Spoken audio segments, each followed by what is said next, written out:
Welcome to Carrion Creature Feature. Join us as we traverse the labyrinth of fear, narrating spine-tingling true stories that will make your blood run cold. Don't forget to subscribe and activate notifications so you never miss a beat of dread. Prepare to be chilled to your very marrow as we embark on this harrowing journey into the abyss together. I'm Lisa. I'm a nurse in my mid-20s. I'd been working in the city hospital for the past 3 years, but after an especially taxing double shift that night, I felt each of those years weighing on me heavily. My muscles ached, my eyes were scratchy from lack of sleep, and I was running on the last vestiges of adrenaline and the remnants of the hospital's notoriously strong coffee. The drive home was usually short, a quiet solace before collapsing into my bed. But tonight, it was different. Rain poured down like shards of glass, relentlessly drumming against the tin roof of my worn-out sedan. Each drop was a cold reminder of my pounding headache, a souvenir from the grueling shift I'd just completed. Visibility was practically nil. The torrential downpour turned my windshield into a watercolor painting, all smeared lines and distorted shapes. The wind howled through the trees lining the road, the leaves rustling like whispers of the storm. The headlights could barely penetrate the curtain of rain, their beams dancing wildly with each gust of wind. The road was practically deserted, an unending stretch of slick black asphalt. My only companions were my racing heartbeat and the high-pitched whine of the car heater struggling against the encroaching chill. My fingers were tightly wound around the steering wheel, knuckles white, as I guided the car through the rain-soaked road. My eyes were locked on the glowing lines of the tarmac, the only guide through the enveloping darkness. And that's when I spotted it. A shape, an anomaly in the uniform emptiness of the road. Like a stranded ship on a stormy sea, a lone car, a black sedan, stood jarringly on the side of the road. Its front hood was popped open, exposed to the unrelenting assault of the storm, the engine glistening wetly under the faint glow of the street lamp. It looked deserted, abandoned, a casualty of the harsh weather. The image of that lonely, drenched figure in the stalled car haunted me. It was as if someone had turned up the volume on my innate instincts. The compassionate, helpful Lisa was rearing her head, ready to dive into the storm, disregarding the whisper of caution that had begun to flutter in the back of my mind. With a resolute sigh, I made my decision. Swiveling the car smoothly, I pulled over to the roadside. The sound of gravel crunching under the tires was a stark contrast to the quiet whoosh of tires over the slick tarmac. With a flick of the wrist, I switched on the hazard lights, blinking a small beacon at night. Inching my window down, a rush of cold air barged into the car, whipping my hair across my face. Rain droplets, cold and relentless, pelted my face like icy pinpricks against my skin. The raw, earthy smell of the storm-soaked world filled my nostrils, a mixture of damp earth and the metallic tang of rain. "Hey, do you need help?" I yelled out, raising my voice over the cacophony of the storm. A crash of thunder punctuated my words. He looked up at that, his face tilted towards the sound of my voice. I caught sight of him then, middle-aged, with a smattering of gray in his hair. His face lined with worry, water cascading off of his soaked trench coat. He straightened up, pushed away from the car, and looked at me. His eyes, I noted with a jolt of surprise, were eerily calm. They didn't mirror the chaos of the stormy night, or match the distress of his situation. Instead, a slow smile crept onto his face. This expression seemed out of place. It wasn't comforting, nor was it reassuring. His strange smile was still lingering in the air as I whipped out my phone. my mind buzzing with alarm. Gone was the compassionate nurse, who'd pulled over in the storm to help a stranded motorist. I was just Lisa, a girl alone on a stormy night, staring at a stranger whose calm smile didn't make any sense. As I dialed the number for roadside assistance, my heart hammered against my ribs. I explained the situation in a hushed voice, my words stumbling over each other, trying to make myself heard over the pelting rain and booming thunder. As I ended the call, promising the voice on the other end that I would wait until help arrived, a creeping unease settled in my stomach. Swallowing hard, I turned my attention back to the broken-down sedan, my gaze searching for the man with the eerie smile. But he was gone. The car was there, still shrouded in darkness, the hood still up, but the man was nowhere in sight. His sudden disappearance did nothing to calm my racing heart. Before I could process what was happening, I heard a thump sound coming from the roof of my car. The sound was dull, but in the midst of the storm, it was as loud as cannon fire. Then the back windshield shattered with a deafening crash, sending a cascade of glass shards throughout the car's interior. Each fragment glinted menacingly in the dim light, littering the seats and floor with a dangerous glitter. The air was thick with the sound of tinkling glass. My heart lurched, my grip on the steering wheel tightening. It wasn't the rhythm of raindrops nor the harmony of the storm. It was an intrusion, an ominous drumbeat in the storm's symphony. The comforting interior of my car felt as if it had shrunk. The roof seemed to press down on me. Every ticking second felt stretched, as if the world was holding its breath, waiting for my reaction. I glanced at the rearview mirror, half expecting to see the man's face glaring back at me. But all I could see was the distorted image of the empty road, warped by the cascading rain. My mind started racing, connecting the man's strange calmness, his disappearance, and now the thump on the roof. Nothing made sense, and everything seemed off. The thought of being a good Samaritan had driven me here, but the primal instinct of survival was now screaming at me, telling me to get as far away as possible. Adrenaline was coursing through my veins, fueling my senses, making my heartbeat sound like a drum in my ears. As my shaky hands fumbled with the gear, the ominous thump from the roof echoed in my mind. All I knew was that I needed to get out of there, away from that man with the eerie smile and his forsaken sedan. I could feel the cold dread pooling in the pit of my stomach as I hit the gas, my fingers gripping the steering wheel like a lifeline. My little car roared to life, cutting through the relentless downpour and the overwhelming cacophony of the storm. It was a race against fear, a race against the unknown. As I maneuvered the car onto the road, the tires screeched in protest against the slick, rain-soaked asphalt, creating a discordant symphony with the storm. With every jolt and shake of the car, I could feel my heart lurching in my chest. The ominous black sedan and the man were now just dark figures in the rearview mirror, growing smaller with every second. My wipers were working furiously against the thick sheets of rain, the relentless downpour blurring the outside world into a moving watercolor painting. I was driving into the unknown, into the storm, but all I could think of was escaping the nightmarish encounter.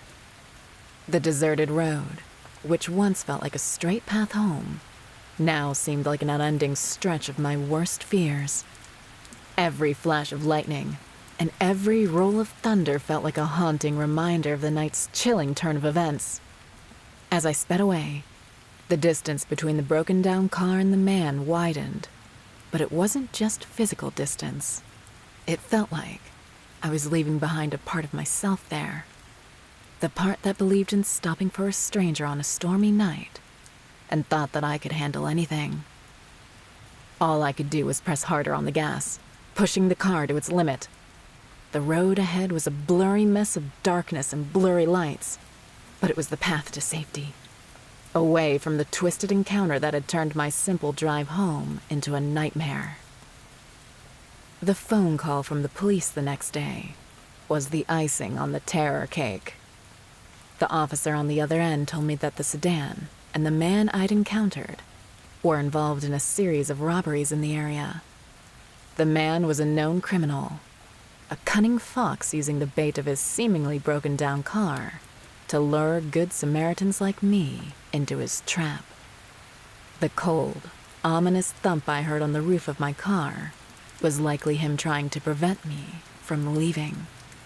That eerie smile, his calm demeanor in the midst of a storm, it all started making a terrible sort of sense.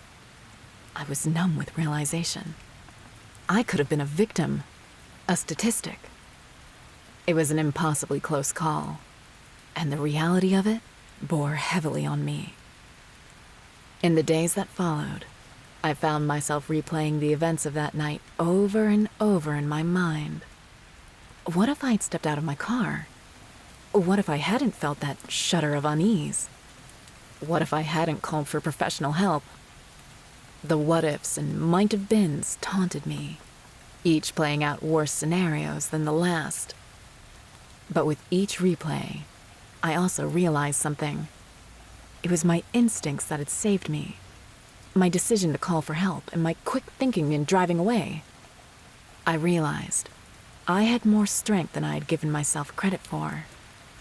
I had faced my worst fear and had come out on the other side.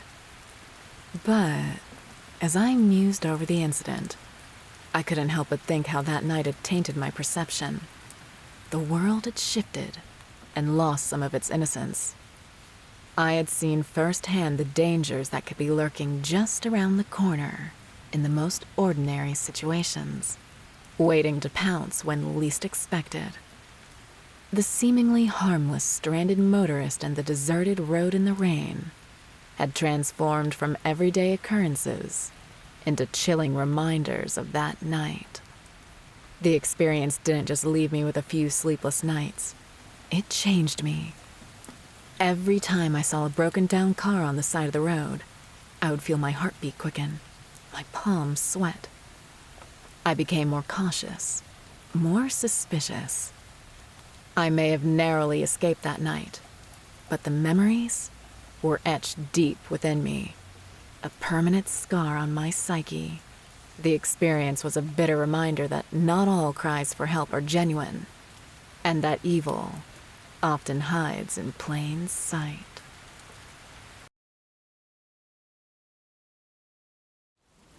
It was a random weekend, and my friends and I had decided to visit the fair. My small group of friends consisted of 5 people. There was Andre, Jordan, Luke, Kate, and myself. It was a good day. We went on rides, ate a lot of food, took pictures at the photo booths, and played carnival games. Regular stuff you do at a fair. As we were about to leave, Luke playfully nudged me, pointing to the fortune teller stall, and we all agreed to go. Reaching the fortune teller's tent, I was a bit confused because it hadn't been there when we entered the fair. The initial curiosity gave way to a lot of bad jokes from Andre and Jordan. We were all convinced it was just a gimmick, but thought it would be harmless fun. The tent felt a bit spooky, but curiosity got the better of us. Inside the booth sat an extraordinarily large woman with a veil covering her face. Something about the place made my skin crawl. Jordan asked for our fortunes to be read and dropped some money on the table. A crooked hand quickly snatched it up. The mysterious woman's voice remained hauntingly calm as she said, pointing at Jordan, "The ones who consume poisons have their futures tied. They will be ensnared by a poison yet unknown." Confusion rippled through us, and Andre demanded an explanation. The woman remained silent. The room fell into a chilling silence. Luke, however, couldn't contain his laughter. He thought the whole thing was hilarious, like a TV crew was about to jump out and tell us we've been pranked. The woman's laughter soon joined him. It was eerie and soft, but hoarse. In a sinister voice, she said to me that I would be the last, and I would be left with nothing. The prophecy was unsettling, but I wasn't going to let an old woman scare me. I took a step closer to the woman, ready to lay into her. The distance between us was rapidly closed as the woman stood. Her back was hunched, but she was still giant. The woman leaned closer, close enough to kiss me. She stood at an unbelievable 3 meters tall. She moved slightly to whisper in my ear. "I pity you," she said. Terrified, I stumbled back and ran out of the tent, my friends not far behind, leaving that unnerving place behind. The experience had shaken me to the core, and as we piled into our car and drove away, my hands still shook. Something about the whole thing was stuck in my mind, and I couldn't move on from it. Weeks later, we had agreed to meet for lunch at our favorite burger joint, and I tried to shake off the unease that lingered. Jordan was always the carefree soul of our group, laughing the loudest and making the silliest jokes. He ordered his usual, a bacon cheeseburger with extra fries. Then, it happened so suddenly, it was like time had stopped. Jordan's demeanor turned into sheer panic as he clutched at his throat, his eyes wide with terror. His face was quickly losing color and he gasped for air, unable to breathe. Andre and Luke were the quickest to react, jumping out of their seats, but fear had paralyzed me. Kate, with trembling hands, fumbled for her phone, trying to dial 911. The chaos in the restaurant escalated as people realized what was happening. Customers and staff rushed over, some shocked and unable to comprehend the scene, while others tried to assist in any way they could. The paramedics arrived within minutes, but it felt like hours. They rushed to Jordan's side, pushing us aside, and tried to save him. Their expressions grew grave as they saw him. It was an allergic reaction, a deadly one. And Jordan had never known he had an allergy, but whatever they put in the food that day had killed him. In the midst of the chaos, I couldn't help but remember the fortune teller and the ominous words she had spoken about Jordan. The unknown poison was an allergy, but if Jordan's prediction came, that would mean the rest would too. Days later, as we left Luke's funeral, the weight of his loss lingering over us. The grief that had settled over our group was suffocating, and we clung to one another for support, trying to make sense of the tragedy that had taken him away from us. It was just the 4 of us now. Andre, Marie, Kate, and me. Kate hadn't made it to the funeral, and no matter how many times we called, she didn't pick up. Our path took us through the park. Luke was the first to notice her as he gasped. She lay there, broken and bloody on the ground in her pristine black dress. She was dressed for a funeral, but ended up on her own. I stood frozen, disbelief washing over me. The world had become eerily silent. The realization hit me with a gut-wrenching force. Kate had been stabbed to death, and the killer had fled, leaving her lifeless body behind. I reached out to touch her, but she was cold and unresponsive. She was gone, and there was nothing we could do to bring her back. I had lost another friend, and the pain was a weight I could hardly bear. The only thing worse than my grief was my anxiety. All my friends were dying. We were getting picked off one by one, and it was out of my control. We had gathered at my house after calling the police and giving our statements. Our group had dwindled from 5 friends to just 3. Andre had ventured out into the backyard to smoke. He probably needed a moment to process everything that happened. Everyone knew that he had a thing for Kate for years, but never mustered up the courage to ask her out. Now she's dead. But fate had something else in store for us. A loud crash from outside shook the house. Luke and I rushed to the backyard, our hearts pounding with dread. There, in the midst of the chaos, lay Andre. A massive piece of the roof had collapsed, crushing him beneath its weight.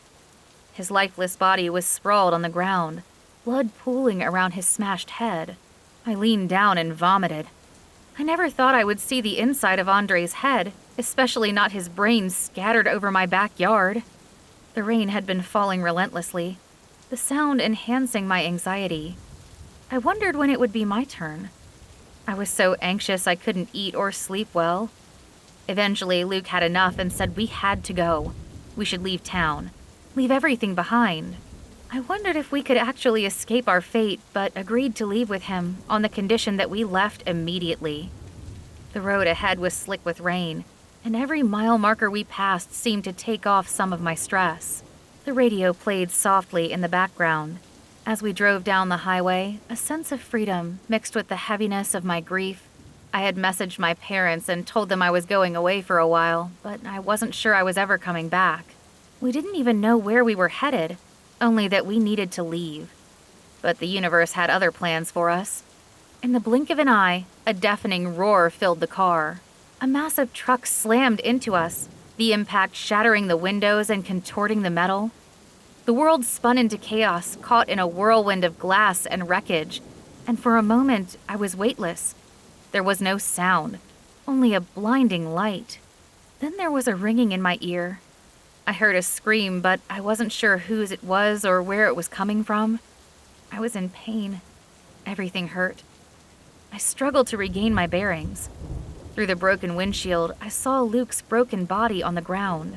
He hadn't been wearing his seatbelt, and it was my fault. I rushed him to leave, and now he was dead too, and I was all alone. Time slowed to a crawl as I stared at his dead body.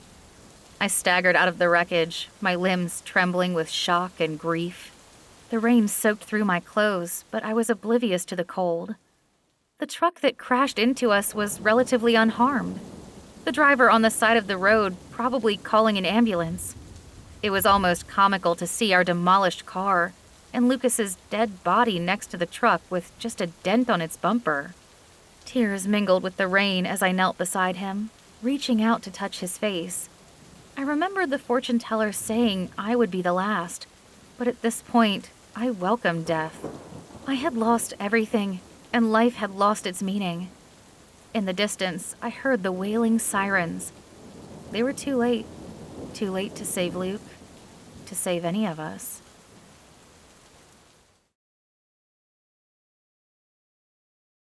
I had not always loved my job. Did it put food on the table? Yes. But did I have fun while doing it? Absolutely not. Sarah, why don't you pull your weight around here? I can't keep cleaning up your messes. That was Travis. He nagged more than a pregnant wife. Why don't you just do it for me?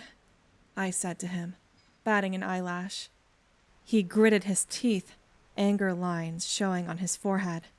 Looking at him, it was clear that he didn't need to work out his forehead.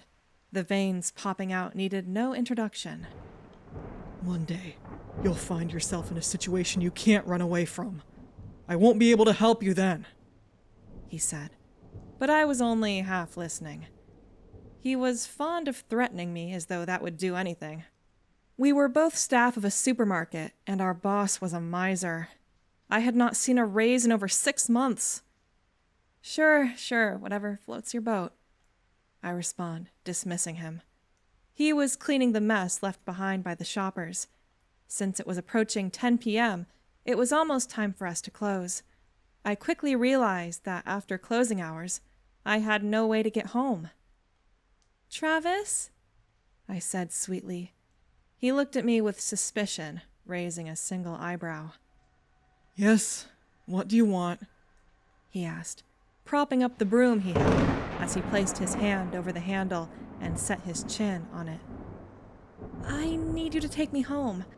I don't have transportation fare, and the boss hasn't said anything about payment. Can't call in favors either. Will you help me? In retrospect, I should have known he was going to decline, because I had never really done anything for him. Oh, I'd like to help, but today is family dinner. I have to be home before 10:30. Parents' orders. Have you called Matt? He asked, and I didn't bother responding. Matt was my ex. Nobody calls their ex.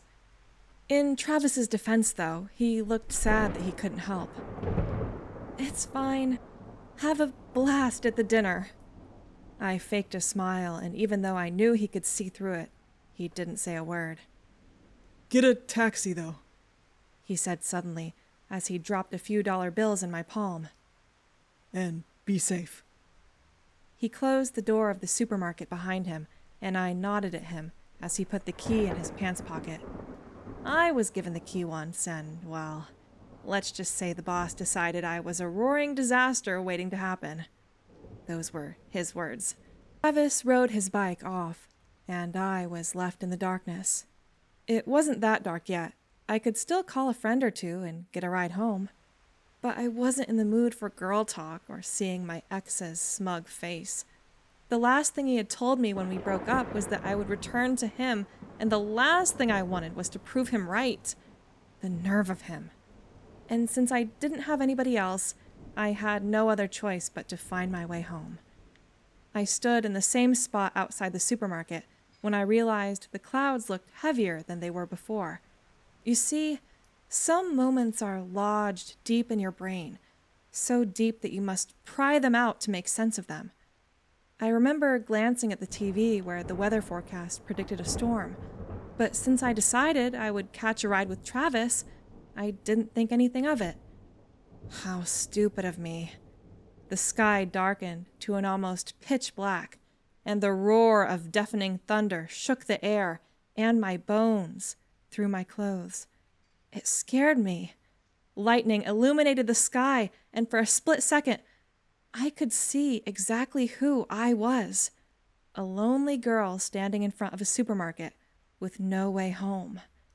The memories came unbidden then. Memories of tears drying up in my eyes. Memories of those nights that seemed longer than an eternity. The deafening noise tore through the air once more, and the first drop of rain landed on my nose. And then another, in quick succession. Pretty soon the rain was pouring heavily, and even the shade I found was completely useless. Please, fucking open! I screamed at the door of the supermarket, but it was locked. I even tried to use a hairpin to pick the lock, but my fingers trembled, and the pin fell and was washed away by the rain. By then, I was drenched and shivering, a sense of dread washing over me. When the lightning gleamed, the darkness returned with vivid silhouettes and apparitions. They weaved in and out of reality, backing me into a wall. Please, don't come any closer. Please, leave me alone, I begged. I was shaking from head to toe. My thoughts scrambled beyond human comprehension. My teeth were chattering from the fear that had enveloped me like a blanket. It wasn't welcoming. It was as feral as a wolf, and it was hunting me. I didn't know what to do. I couldn't even mutter under my breath. My tears mingled with the rain, and I was losing my mind gradually. The realization was stark, plain and simple. I was alone, and no one was going to save me. I could hear my father's voice in my head. What's wrong with you? A grown adult, scared of the rain? I have no idea what you're running from or why, but I won't condone such nonsense under my roof. Very soon, you'd bear children. Is this how you want to take care of them? By being a scaredy cat? Nobody loves a coward. And you, Sarah, you're a coward. Coward. Coward. My father's words replayed like a mantra in my head since the day I had left the house. I didn't turn back even when my mother begged, telling me he didn't mean it. He always said hurtful things. It wasn't new. But he went too far. All I had gone through, they could not imagine. Not him, not my mother. Then I could hear the voice of Matt, my ex. You'll come back to me. Have you forgotten who holds you through the rain? You won't find anybody else like me. So run away like you always do, because that's what you're best at. Run, because pretty soon you'd run back here. You can't face the world. Know why? Because you're scared of a little rainstorm. We had got into an argument, and he fired those words at me. I couldn't breathe for a minute. It was a betrayal unlike any other, even worse than my dad's. Matt knew my fears, and he knew how it had been with my father. And what did he do? Use it against me. He didn't care if he was hurting me. He didn't care that it was one of my most closely guarded secrets. He used it against me anyway. The shapes became humanoid. Their shadowy fingers stretched towards me, towards my heart. I couldn't run anymore. There was nowhere to run to. I'd exhausted myself, and my tears had become one with the rain. Then, a sinister voice spoke. Give up. Nobody loves you. Nobody cares. Give in. This is the only life you'll ever know. You're alone. And you always will be. Unless you let go. I didn't ask where the voice was coming from. I knew it like the back of my hand. It was the voice that always tormented me during the storms. The voice that made me doubt my sanity. But maybe it was time to stop fighting. I wasn't loved by anyone. Nobody cared. For fuck's sake, what are you doing outside? You didn't go home? What's going on? It was the voice of Travis, and he held an umbrella, making his way towards me in the middle of the rainstorm. He looked positively livid, and who'd blame him? I couldn't even take care of myself. And that's where we draw the curtain on terrifying encounters during rainstorms. Be sure to tune in next time, where we'll descend into another chilling tale of the mysterious and the unsettling. Until our paths cross again in this world of darkness, keep your senses alert and stay safe.